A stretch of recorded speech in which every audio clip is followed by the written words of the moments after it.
cabo de sus etiquentos. E a su comienzo de estos etiquentos, los tiranos abaudos comienzan una represione de tipo militare.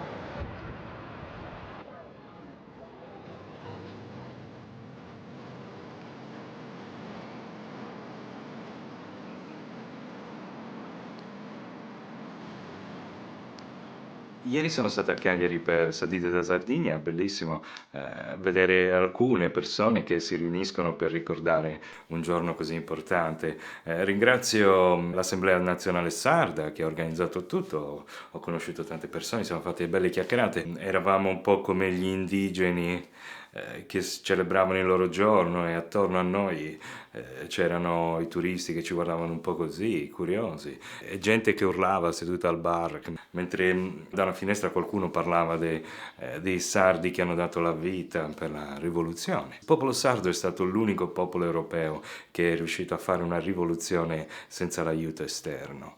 Se è successo una volta, può succedere di nuovo, perché ieri non era il giorno della Sardegna, ieri era il giorno della speculazione in Sardegna, oggi è il giorno della speculazione in Sardegna e domani sarà il giorno della speculazione in Sardegna. Quindi non si può celebrare una cosa che è successa 200 anni fa se poi oggi siamo più schiavi di prima. Il mio augurio è che ci sia un nuovo giorno della Sardegna, ci sia una nuova rivoluzione, la rivoluzione che caccerà dalla Sardegna gli speculatori.